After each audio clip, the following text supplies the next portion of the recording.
Eh bien salut à tous les amis, c'est Listifoot, on se retrouve pour une nouvelle vidéo, nouvelle vidéo débrief et résumé du match qui a eu lieu ce soir entre Montpellier et Paris, match de Coupe de France.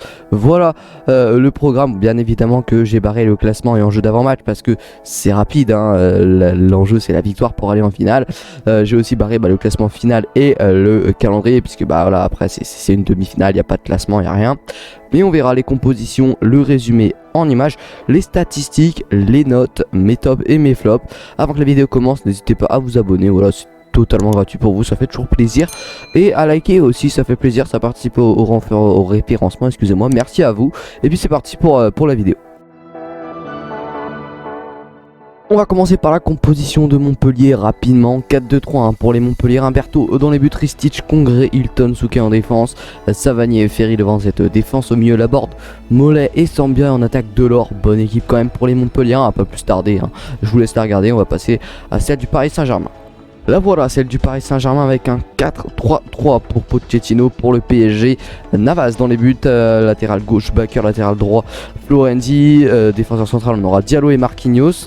Au milieu, Rafinha, Gay et Paredes. Et puis en attaque, on aura en ailier droit Sarabia, en ailier gauche Mbappé et en pointe Mauro Icardi pour les Parisiens. Voilà aussi pour cette compo parisienne. Pour le résumé en image du match, donc déjà on va commencer par la première période. Et oui, un partout hein, durant la première période, puisque Kylian Mbappé ouvre le score à la 10e minute de jeu servi par Gay. Ensuite c'est Laborde qui égalise à la 45e minute de jeu servi par Ferry. Donc un partout à la mi-temps. Et puis à la fin du match, déjà dans la deuxième période, c'est Mbappé qui permet aux Parisiens de passer devant de 1 but, donc 2-1 à la 50e minute de jeu servi par Rafinha.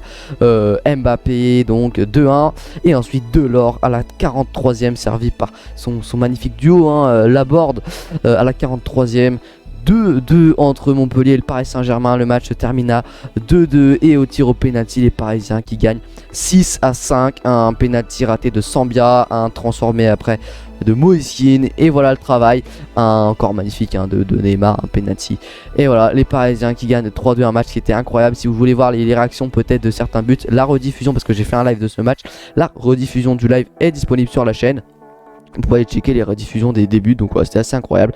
Voilà pour le résumé en images.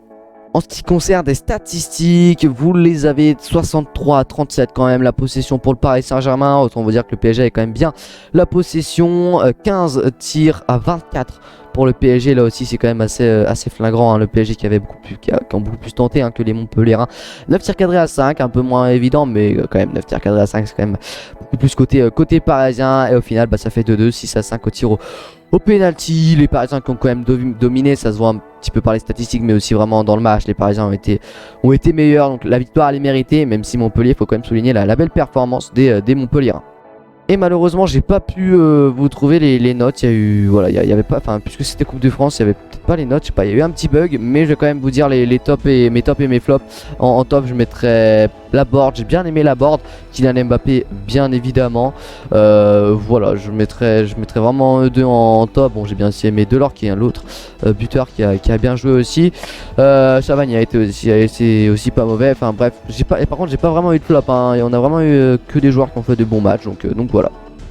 C'est déjà la fin de cette vidéo, j'espère qu'elle vous aura plu. Si c'est le cas, n'hésitez pas à me le faire savoir, soit en mettant un petit commentaire positif, soit en vous abonnant, ça fait toujours plaisir. Voilà, en plus c'est gratuit pour vous, c'est ce qui me soutient le plus, ou alors en likant les frérots, ça fait aussi très plaisir. Je vous remercie d'avoir suivi cette vidéo, c'était Listifoot, ciao.